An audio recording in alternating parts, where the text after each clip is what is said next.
There is a lot of suspicion in the air right now, and Hamid Karzai doesn't seem to be making things any easier for the U.S. No, actually, when he sat in this meeting for more than an hour, listening to some of the victims' family members and some of the village elders, the village elders were pretty strong. They were shaking their fists, and they were sometimes banging the table, asking, what can you do for us? How can you help us? So we don't ever want to deal with this issue again. And Mr. Karzai then started talking to them and then spoke with the media about his feelings about the investigation in particular, saying they're not getting the kind of cooperation that they had wanted from the U.S. In particular, investigators had wanted to speak with the U.S. service member that was accused in the case, but as you know, he was sent out of the country and is expected back in the U.S. In the coming hours.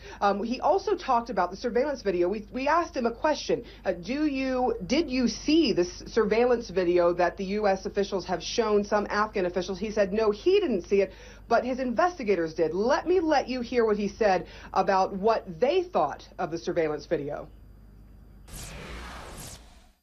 The army chief and the police chief have been shown, or I believe their representatives have been shown, a video of the surveillance that they have, which has not been satisfactory to our team.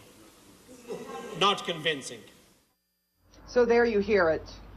You hear the suspicion there. People have been using words like fake video, or that maybe it wasn't the same day, and so there's just a lot of suspicion. And I think there are some conspiracy theories going on as well. But the villagers were pretty pointed, all of them saying that they just don't believe this could be the work of one soldier, considering there were so many houses that were attacked and in more than one village. So a lot of anger here. Although, Jonathan, I want to point this out. We are not seeing any protests today. And you do remember just last month with the burning of the Qurans by U.S. troops, although mistakenly, people very upset. It ended in 40 people being killed, including 4 U.S. service members.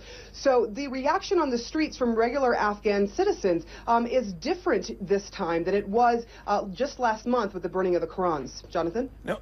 The villagers wanted a quick and public trial. Hamid Karzai wanted to see a trial in Afghanistan. Do we know what is going to happen to the soldier? We did hear from his attorney, and basically he said that's off the table, that the soldier would not be tried here. There is a lot of talk about how the trial will go forward, because obviously they're going to need to be able to speak with witnesses.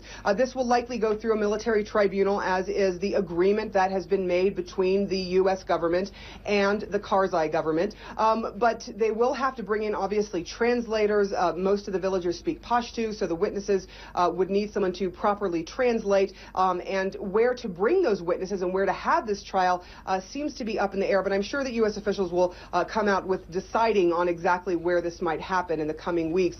If it's not here in Afghanistan, which it likely will not be, then you're going to see some angry lawmakers. They're already angry that this soldier has been taken out of the country, and now even more annoyed that he's been sent back to the United States. Sara Sidner, live for us from CNN Kabul. Thanks very much. Well, as